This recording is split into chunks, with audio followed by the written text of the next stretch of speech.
Thank you very much. The rest of our introduction for our poets, I'll read Elizabeth Powell's bio. Elizabeth Powell is the author of 3 books of poems, most recently Atomizer from LSU Press. Her second book of poems, Willie Loman's Reckless Daughter, Living Truthfully Under Imaginary Circumstances, was a small press bestseller and named a Books We Love 2016 by The New Yorker.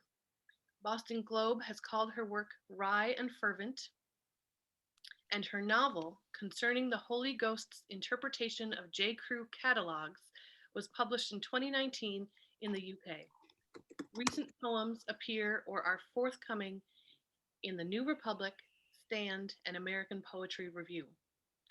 Elizabeth Powell is mother to 4 fabulous humans and is the editor-in-chief of Green Mountains Review and the professor of creative writing at Northern Vermont University.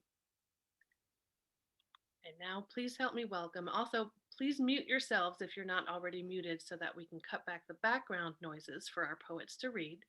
Please help me welcome Elizabeth Powell. Thank you so much, Sam. Samantha, thank you. I'm so happy to be here. And I appreciate all you do for our literary community and for your own awesome poetry. Birth of a Daughter is an amazing book. Those of you who haven't read it, make sure to pick it up. And of course, I'm so delighted and honored to be here with Kerrin McCadden, my compadre in poetry, and badassdom. I'm going to read some new poems first, and then I'm going to read out of Atomizer. So the first poem is called At the Window Waiting for Pies to Bake. What was it on Pomegranate Street? That summer the heat took paint off fences in peels. Of hopping those fences, I thought better. I swan dived, I toweled my hair, ate waffles at noon, sewed on a once missing button. The sky told my fortune and it was good. On Pomegranate Street, we shaded ourselves on the north side. Houses winked at me, front doors showed no emotion. Only the shutters offered an open joy. The sound of a car grinding into reverse, the loud AM radio broadcasting old age's tedious, dusty boredom. I couldn't make equivalences in my head. All I could feel was my buttery, rancid mouth. I was making my way through the neighborhoods as if they were stacks of record albums, a different soundtrack for a different street. I could smell the pies, apple, cherry, peach. But on Pomegranate Street, I had all the time collected like fists of beach sand, a regular day. I let go of it, all of it. How could I have known then how the skins of clementine rind in my teeth today would remind me of all this nothing that now seemed like so much something? The book I'm working on now is called Into the Mistake, and this is a title poem called Into the Mistake. What is a mistake but a misunderstanding of the mystic? My mistakes spread like sumac trees, heavy clouds at the perimeter stalking. My hidden questions rejoice in my arrival here, a bouquet of pink clover, an understanding that quells an argument. I walk the desire line of path with my bow toward the straw-filled boss, its bullseye, my third eye, the translucent wings of white bramble on thorns and tall grass lead here to the upper field. Missing the mark is what some call sin. On my way back to the thick Uranus stink of plum trees and cow flop, the neighbor's Guernsey calf in her pen like a ghost in the machine. How can she want a field when she's not yet been? In the loud, high-pitched moan and moo, the greenness calls like a shofar. Blessed are you, ruler of the world.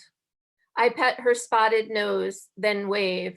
She's become my parents, disappearing on a boat into the mystic sea, being as I am made of the oars, bones, and blossoms, the string physics of their mistakes.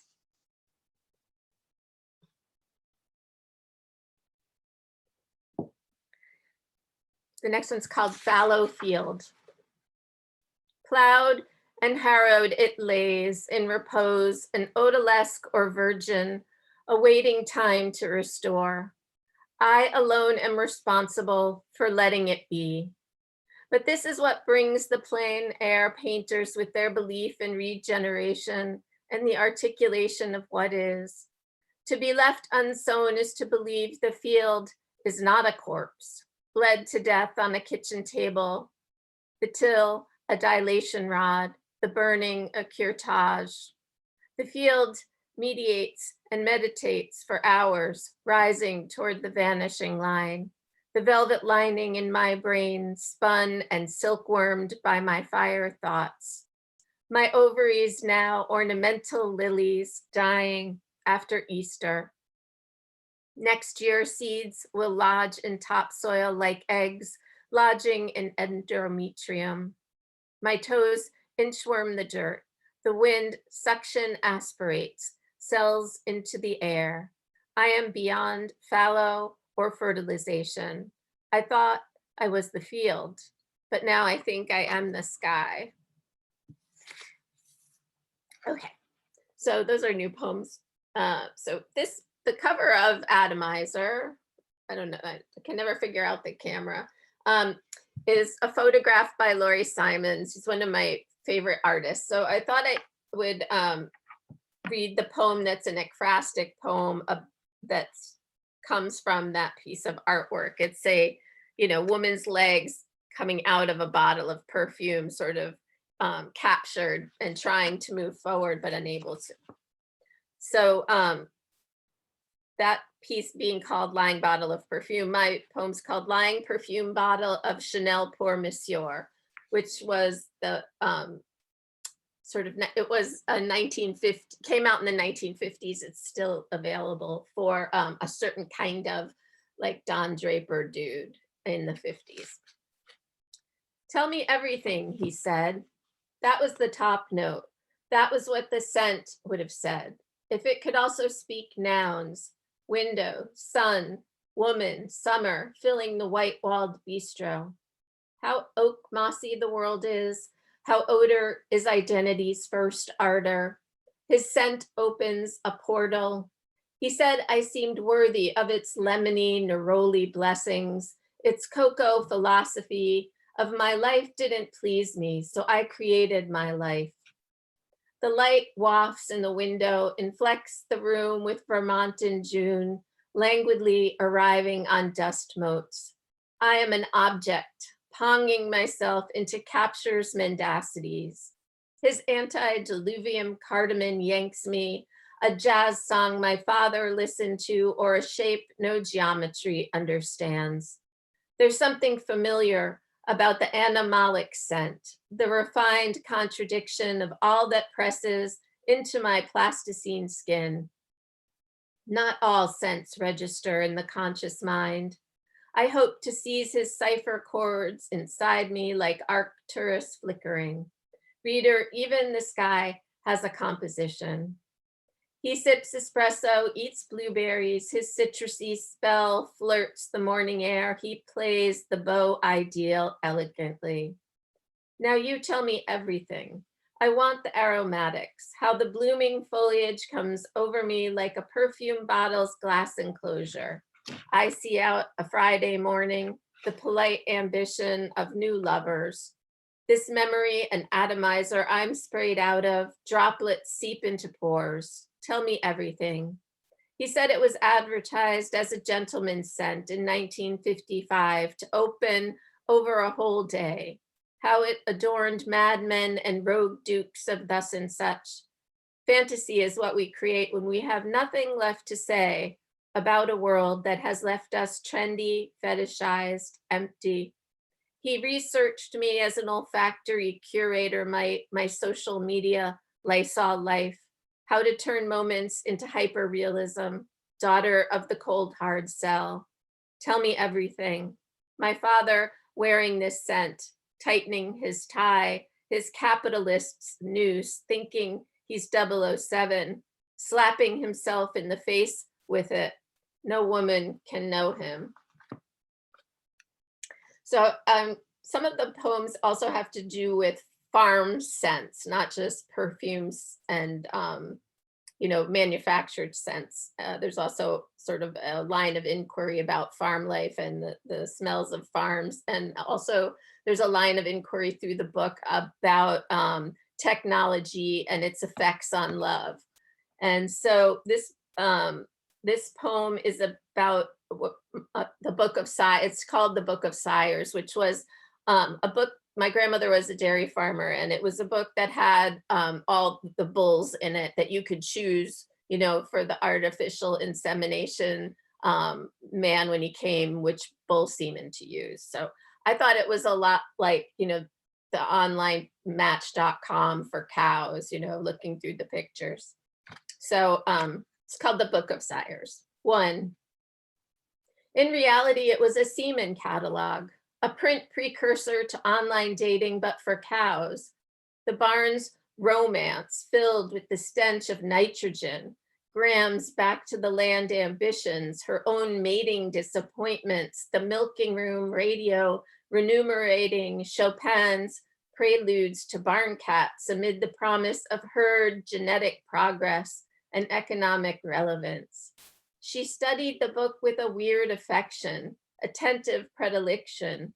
She'd semaphore the insemination man which bulls to mate with her Holsteins, calf-weaned, unsuspecting on the moors, to make the best milkers, obtain prestige, as her own mother from Chicago society had picked a Harvard man. Instead, Graham swapped husbands with a friend, quickly divorced, remarried in Hidalgo, and the wisdom passed to me with her engagement ring. Don't stay in bed late on Sundays unless you want a big family. Perhaps in her blue jeans and red kerchief, she was teaching me, her preteen string bean, the best way to propagate is at a distance, where you can't smell the raw stench of sex, where it's practical, based on actual data for mating. 2. I found him online, displayed as if in a book of sires. I was in heat. It was August, sweaty. I could not retreat. The irony wasn't lost on me. How he managed the air above waste dumps, an engineer making sure the levels didn't go above the permitted micrograms per year. My homage, he was an étier of garbage. How his microaggressions of Paco Rabanne were really endocrine disruptors, phthalates from petrochemicals he studied in the lab. Perfume is a code. I will change my allure chemically. But then a friend sent me an article, the new secondhand smoke, per, through, fumus, smoke. Perfume was killing us too. For to perfume is to cover up the truth. Like the way the Oscar Mayer factory used to scent the air all around Madison, Wisconsin, with fake sweet strawberry scent. So no one thought about the entrails and bones of those bulls and their tortured burning. Okay, I'm going to just read one last one, and it's called Portrait of a Woman in a Bath. There is no cure for phantom odors. All that summer, an olfactory mirage, specter scents of climbing roses, molting their delirium through my blowing curtains, the aroma of burning hair, leather horsewhip, diesel. My mother said I had phantosmia as she washclothed my thinking into whatever she wanted, smelling whatever she smelled. I floated until she said the soap bubbles smelled of rusted locks and match strikes. Thus, I never learned olfaction properly, fond of the scent of gas station as much as bakery. In school, all the perfumes of Arabia could not wash Lady Macbeth's hands of blood. At church, Joseph's brothers sold him to the merchants bearing spice and myrrh. But here, in this Vermont inn, a nude oil painting of a woman in the bath hangs above the towel rack like a gender crucifixion. I float restrained in the small porcelain tub. It is like a coffin of water. The odalisque and I are no mere bathroom selfies, a stay against anxiety, trying to love our bodies. The elusive male gaze floats in from the ether on steam, watches our ritual grooming from the faraway bastion of antiquity's scrutiny, the great school of Athens. The aqua wallpaper skins from the wall's surface, light reflecting off water, my hot pink robe, madness leaks. The ruse and reverie of my toilette has pruned me into the woman I am now, a bather immersed, breasts rising like regimes from an army of bathers, freed from the prison of forever sponging necks in a dégât. The bathwater absorbs my bones' dried violet scent and architecture, nanoparticles of wet ferns. In the hydrogen, oxygen I float on, the water washing me in places I only let God perfume. His voyeuristic thrill of this, our secrecy. Thanks a lot.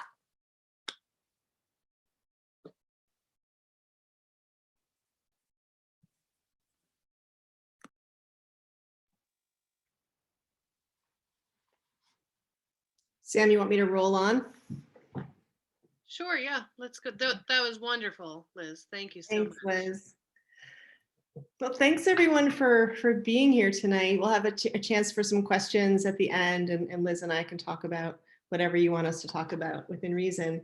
I want to thank everyone for coming. This is such a lovely experience to be alone so much of the time this year, and then to have so many beautiful people gathered together to hear poems. And I'm just so grateful for seeing your faces and seeing your names and seeing who's in the room. This is as close to a party as we can get. So thank you for coming to our party. Thank you to Bear Pond, my favorite hometown bookstore, and Samantha Kolber, a wonderful poet and excellent organizer of events, the Kellogg-Hubbard Library, my friend Liz Powell. I'm so excited to read with you.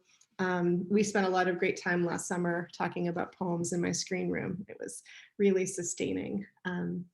So thank you all. I'm gonna remember to set a timer. Right, that's a thing I do. Okay.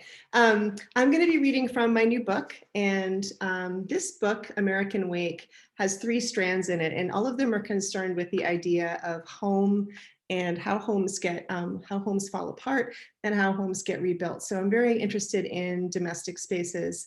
The 3 strands of the book are about divorce and rebuilding a family of my own, finding my family in Ireland, which is something that was always a mystery to me until I turned about 40, when I found my family over there. My father's first cousin is still farming my grandfather's farm. So it was a beautiful experience to come to know them and to go back many summers. And then also the 3rd strand of the book is about losing my brother to the opioid crisis and the wreckage that plays on a family and on people, and the ways that we have to love people through those difficulties. So there's these 3 strands in the book, and they kind of weave together. And one of the things I like about this book is I can read it kind of like a choose your own adventure. So I'm gonna read poems tonight that are about the Ireland story. I miss going back to Ireland a lot during the pandemic. So the first poem I'm going to read is called In the Window at Áras an Uachtaráin, and Áras an Uachtaráin is the name of the home of the president of Ireland. And Mary Robinson, when she was the president of Ireland back in the 80s or 90s, I forget exactly when she was president, she put out a lamp in the window to remind people who were in exile in other countries that they were welcome home, that the candle in the window would show us the way back. And it was one of the first times I understood that I might be welcome back into this place. So this is a poem, it's for Mary Robinson. When I was tall enough to reach the kitchen pole chain light switch, I figured it was time for me to know where we came from. Wisht blether, she laughed. In her throat, a hand of cards she wouldn't play. The jar of pennies, sleeping aunties I stacked on the plastic tablecloth while I ate lemon cake at Sunday dinner.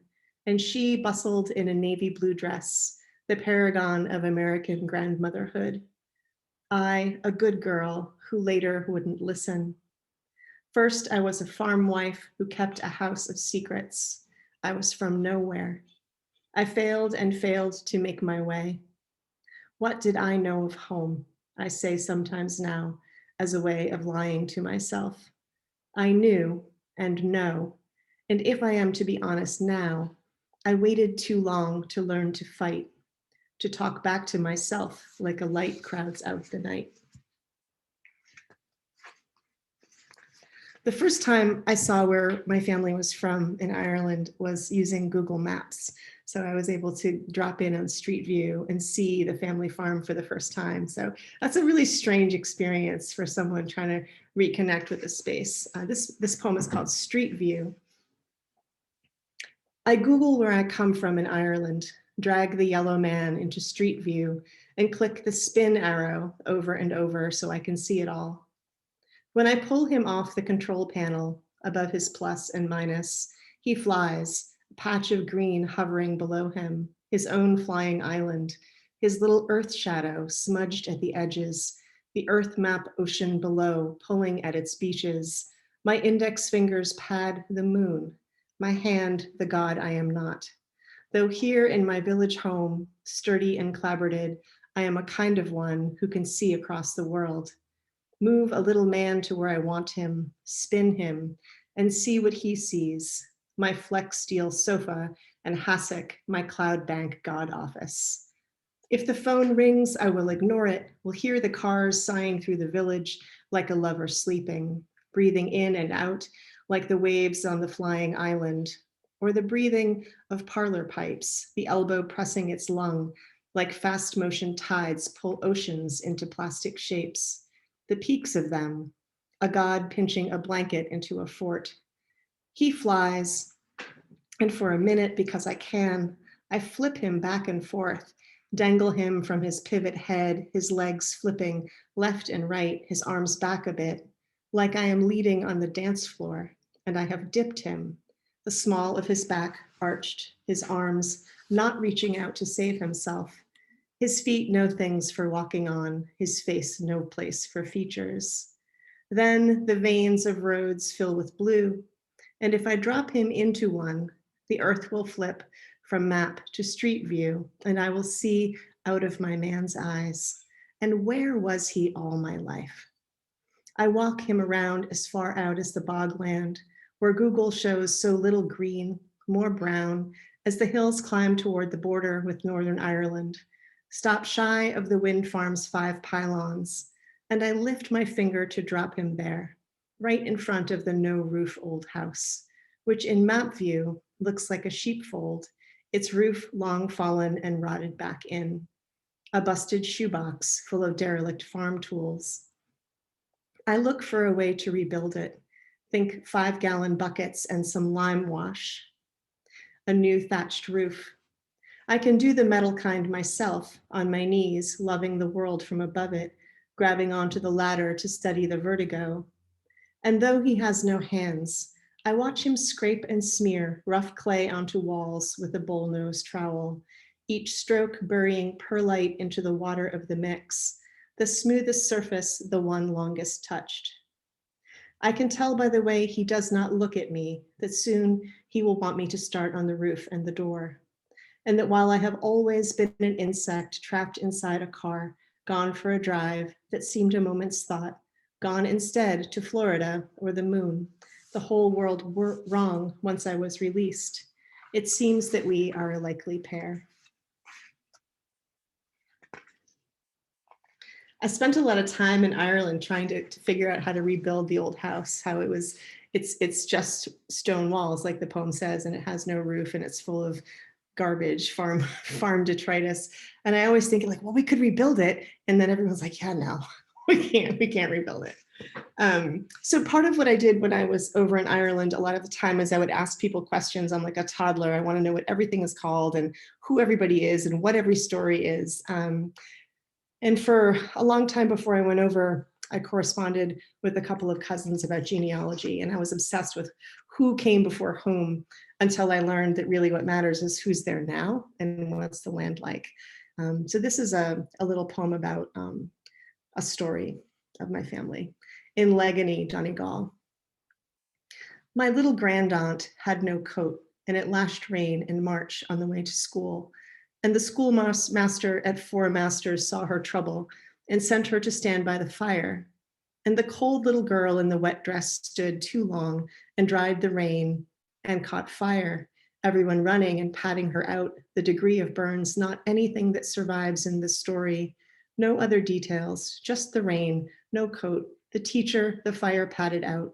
The girl gone home to bed, the girl, the pain. And it was back then, so she died, just like the cooper's wife gone missing, or the woman who was burned in a pile of tires down the road a century later.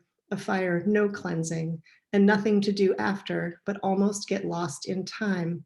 A woman I visit saying, no, I don't know anything about your family. No, wait, I do. In Ireland, there's a tradition in my grandparents' generation called the American Wake, and this is the title poem from the book.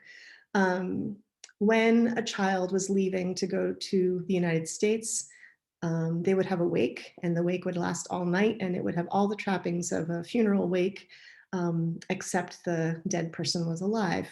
And I did a lot of research about this tradition, knowing that my grandparents would have both had these in Ireland, in Donegal, they were often called a convoy. So the word of sending someone away. But American Wake is the name of this poem, and the epigraph it starts with is a song from Donegal, a piece of a song. The land is too small to serve all, and we must cross the sea. Hold awake for the living, the leaving. Stop the clocks and turn the mirrors. Tell stories, smoke and eat and drink. It was never a question of whether they'd leave, but when. Play games to pass the time, not to check that the dead are dead, but to lift a lesser God. Tell what you've heard about the new world. Later, all you'll be able to tell is what you remember. Let the keener loose on the night. Let the house wail. Sing the songs. Let pipes keep evil at bay. Square off with your child and dance. Let the neighbors whose baby was born with a call lend it, a charm against drowning. Give dry cakes for the passage, a box of eggs. Roast frogs, grind them to a powder, and bake into bread to safeguard against fever. Take no shortcuts to the dock. This is it. The bees will tell the other world who's gone.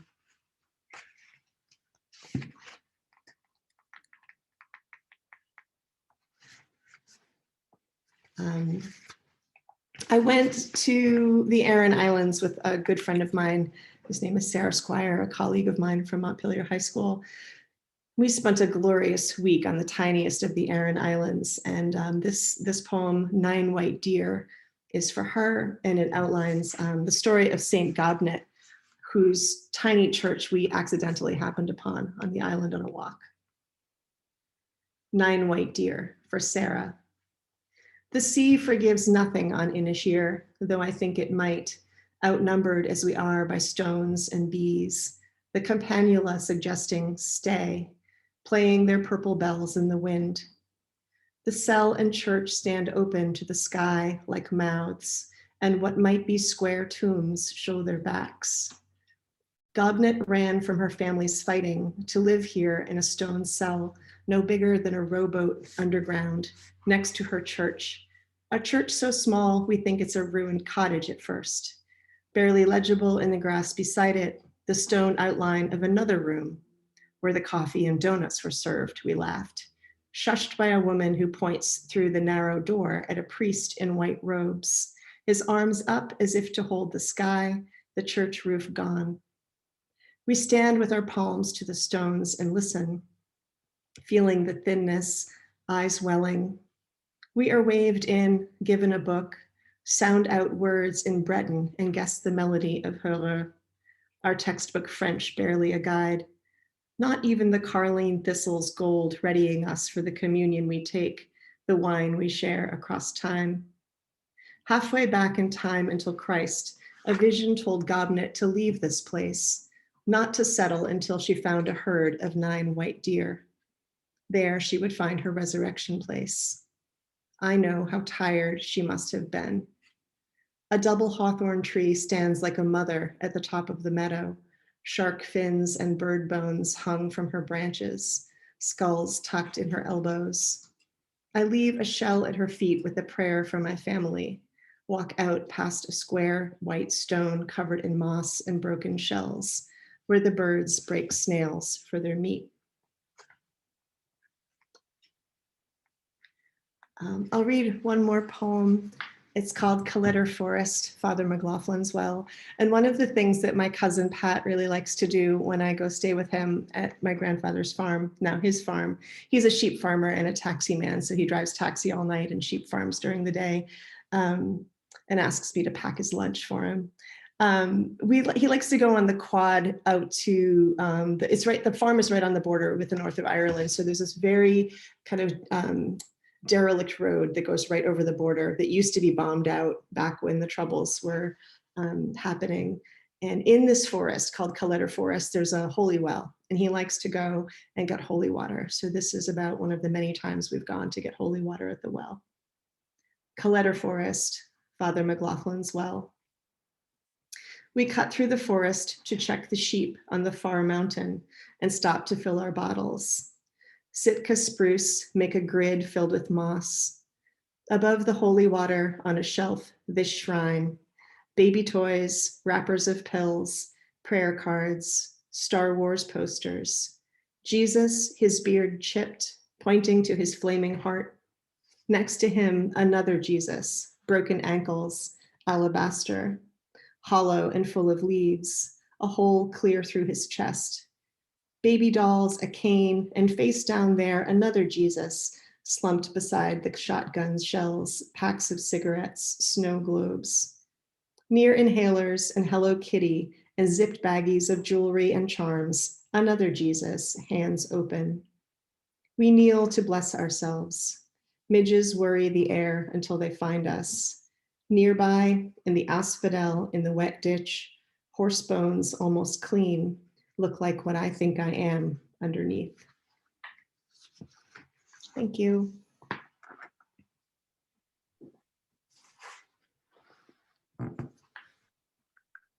Zoom clapping. There's actually little emojis I've been using. You have them at the bottom. You can do hearts, thumbs up. Wonderful. There are going to be some comments coming in. We'd love to have some questions coming in. Lauren Camp, love hearing you read these. Thank you for the trip to Ireland. It is pretty wonderful to be able to visit another place through the poetry. INS says, thank you, Kerrin. So beautiful, so moving, especially the last two. There was a question about signed books, and Kerrin and I were talking about getting Kerrin down to Bear Pond Books to sign some. So there should be signed books. And Liz, if you can make it out to Montpelier for signed books, we'll gladly have signed books there as well. We can make a field trip, Liz. Mm-hmm. That would be super fun. Ralph says great readings. Any questions, feel free to ask them. I might start us off. I was thinking, I know we were talking earlier about the I in poetry, but now I'm thinking about storytelling and poetry and how poems, you know, because especially we just had our, Lauren said, thanks for the trip to Ireland, you know. Do you want to talk a little bit about how a poem becomes a story and how it could also be both fiction and nonfiction at the same time? If either of you want to jump in. Liz, you want to go first? You can. I don't know that I'm ready. I'm deflecting. So the question is, how can poetry be fiction and nonfiction at the same time? I always think about when this is a strange thing to confess, but I always think when I'm writing about how I'm both myself when writing a poem and also a little piece of another human that I'm constructing, right? So I'm like myself 1.5 times myself plus this other creature that I create, and I can push that person into realms of emotion or wonder or experience that are not my own. I can amplify emotions that I may not feel. So I feel like it's true that poetry is a wonderful set of lies and truths at the same time. Yeah, so I think that narratives are what fuel metaphor in a poem for me. You know, it's like when I notice different stories happening around me or to me, I start to see like a central metaphor start to emerge about that story. And so I think that's how the narrative can become lyric in a sense. And what about when you use that metaphor when it's a stand-in for the eye, right? You both have poems where the eye is a perfume bottle, or the eye is a, Kerrin, I think you have a poem in your book where the eye is a seal, right? Seal bride. And so how does that work when you use the narrative eye, but it is also not the eye, it's an object, or it's another being. I think writing in persona like that gives you the excuse to say whatever the heck you want, right? So I was working with my students this morning online, and I gave them the exercise. We watched the Mars footage, the footage of beautiful planet Mars that we can now watch. And I asked them to put themselves on Mars in a writing piece, and what would they do on Mars? And just anything that frees us from our temporal existence allows ourselves to become something more than we are, or something we wish. So. I always like just to think of the I, the pronoun I, as the I, E-Y-E, and the senses, you know, and that the senses don't always have to be the E-Y-E, like the I can also be the scent or the sound or the touch of something. And sometimes, you know, it can be turned into synesthesia. And I think language itself is is a form of synesthesia. Yeah. Right, because you're creating a scene, you're helping someone feel something that is dissonant in some way that they haven't experienced, and piles all the senses on together. Yeah. I was gonna say it's always a good reminder to have all the senses. It's not just what you see with the eye, but it's what you feel, it's what you smell. We've got the whole book about the smells, right? We did have a question coming in. Mary Rose says, I'm wondering if Kerrin would talk a bit about how it was she became reconnected with her family in Ireland. Yeah, it was the internet, right? So this poem Street View is a fun kind of play on and seeing a place through the internet. But for me, it was when my last name is kind of uncommon. And so when the internet became a thing, I was like, ooh, I bet I could search for people with my name. And I did. And I found a cousin in Ireland who's like, I think I'm your cousin, but I don't really know. And he says, I'm going to send you to this guy. And I made friends with a guy named Mike Mulligan, not joking. That's actually his name, right? Not the children's book, just, and he had never heard of it. And he's a genealogy buff. And so we became enamored of seeing how we were connected. And they came to visit me when we were just kids. And I didn't go over there until his younger sister invited me to her wedding. And I think I was 40 something. And we brought the whole family. And then I met my cousin who lives on my grandfather's farm for the first time. So long story short, that's how it happened, but there's so much more to tell. And when you went to visit how many times? I don't know. I try to go at least every other summer, and I try to go for as long as I possibly can. One summer I went for 5 weeks. I usually try to go for about 3 weeks when I go. So every summer I try to go. It's super fun. Now it's just fun. Now I'm not looking for family stories anymore. I just want to go hang out with these people. And did you go with a specific project in mind to write this book, or to write a group of poems about it? No. But I just wanted to go. It's something ever since I was a kid, I was just like, what's it, where are we from? What's it like? My grandparents were from Donegal, and we were very close to them. And I was just always so mystified by their identity. And they were, for probably lots of really beautiful, complicated reasons, wanted us to assimilate and just be Americans. That's the classic story of the immigrant family in this country. So I broke the rules and went back. Somebody said they were going to ask that about visiting Ireland and crafting the poems. Mhm. Any other questions? Feel free to put them in. Maybe we can have a craft question. I was thinking about, how do you create the space? What do you need a certain space to craft your poems? Do you need to go outside, or do you need to go have quiet space somewhere? Or what is your process around getting it in the poetry headspace to craft something? For me, it really has to do with going on walks and being in the outdoors.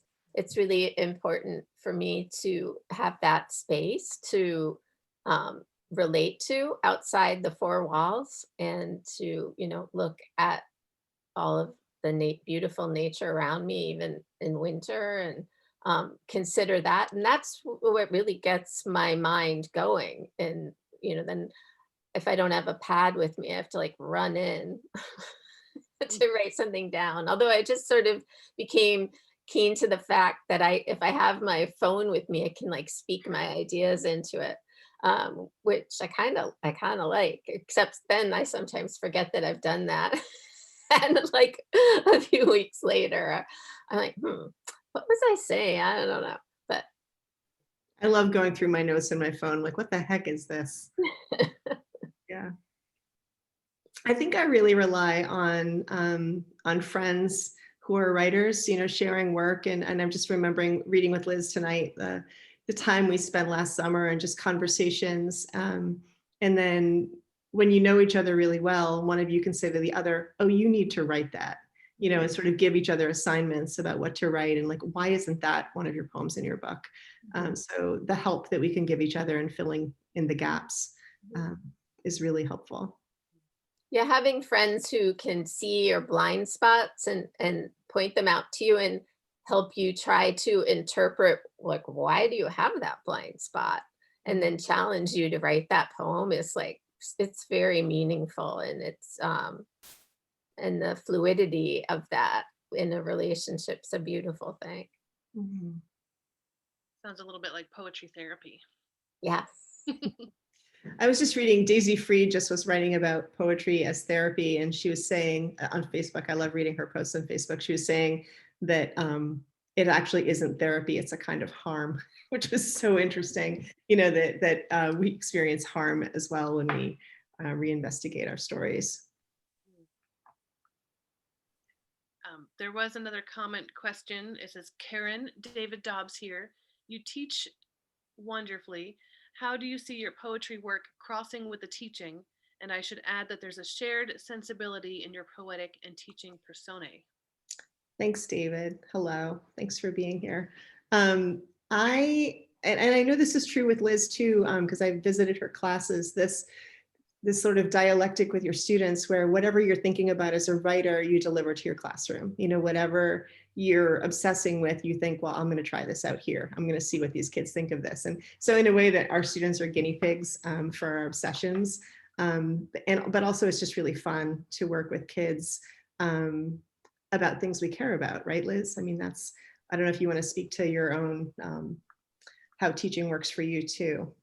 Yeah, like sharing that inquiry into the world and the self with your students, I find it really helpful for my own writing, and I'm trying to outline something for them, and then I wind up teaching myself something that I want to do. Mhm. Or you bring a prompt to class and you secretly want to do it, so you do it with them. I was thinking about how that's actually how I began writing seriously, was I would be like, I want to write some poems. I'll make these kids write poems with me. and how much fun that was to play with language with young people. Thanks to both of you, says David. Thank you. Thanks. I mean, I think the notion that only the students are learning is pretty outdated. We're all learning all the time. And of course, as the teacher, you can still learn even from your own teaching. I love the prompts.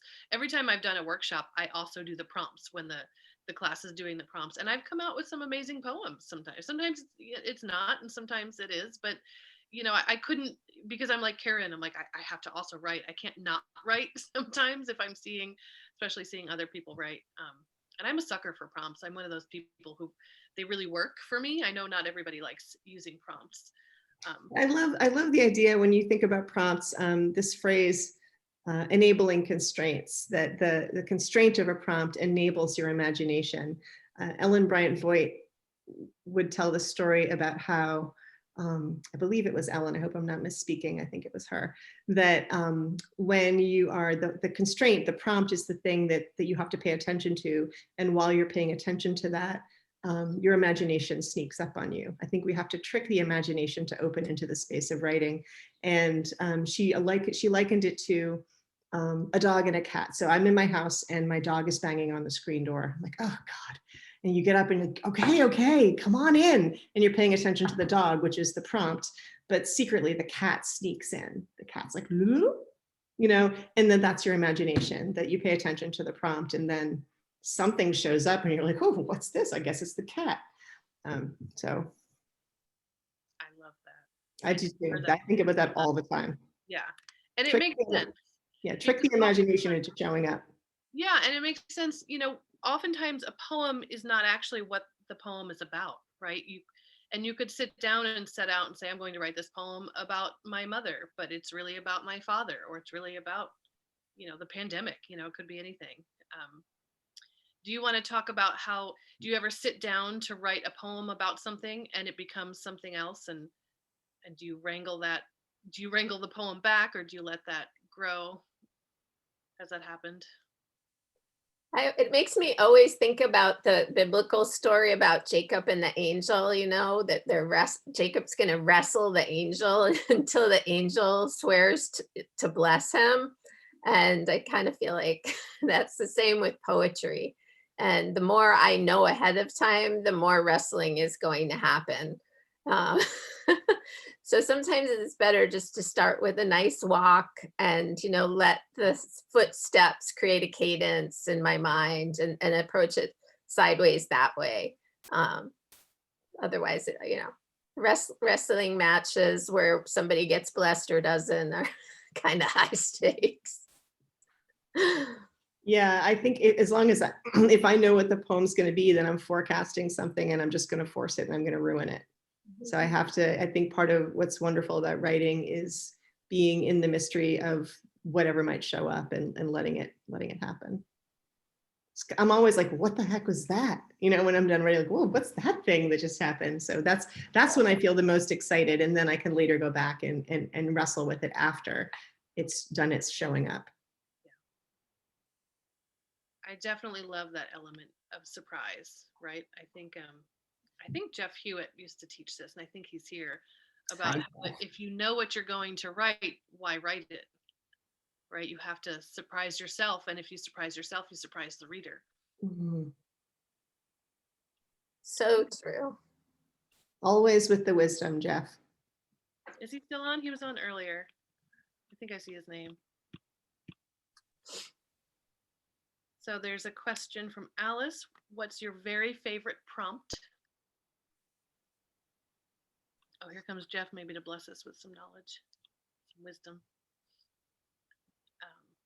I learned my favorite prompt from Jeff, actually. It was the 7-minute writing really fast prompt. I use 7 minutes with my students every single time. I set a timer. 7 minutes. 7 minutes. Yeah. It's genius. It works. It's this magical 7-minute thing. Mm-hmm. Does Jeff need to be unmuted? Is he trying to say hi? Jeff, what do you got? Hey, Jeff. Jeff, what's your favorite prompt? Perhaps it was the clams. Yep. That's it. That's the prompt. Everybody, 7 minutes. Let's go. Yeah. I have done this prompt before. This morning it was on the moon eye, or on Mars eye, and that was fun. I had a student tell me a prompt the other day that I really loved, which is to take a song and turn it into a story, or take a story and turn it into a poem. Take something and turn it into something else. I thought that was pretty smart. I like that. But perhaps it was the clams. Or you know, consider the lobster. Right. Thank you, Jeff. Thanks, Jeff. Yeah.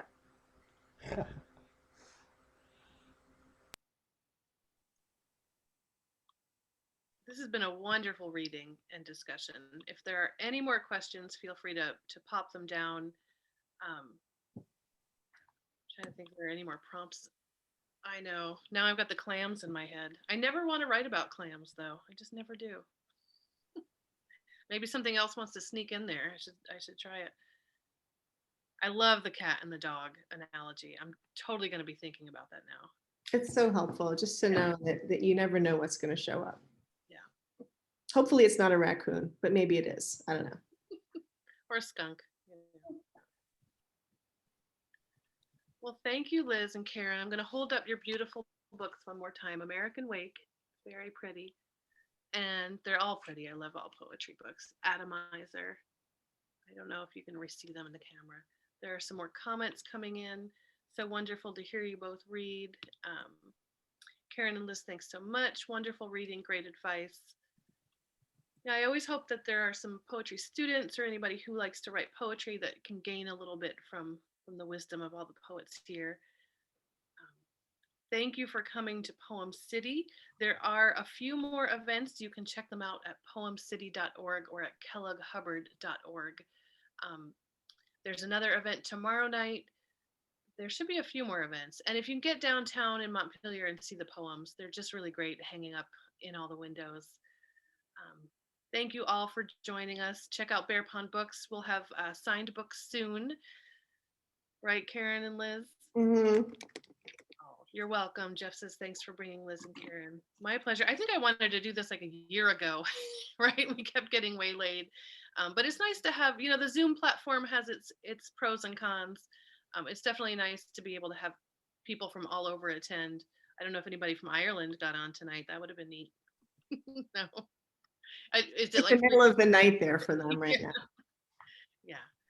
Well, thank you all so much. Please check on the website at Kellogg-Hubbard.org. We will also be posting the video on social media. Follow Kellogg-Hubbard on Facebook, Twitter.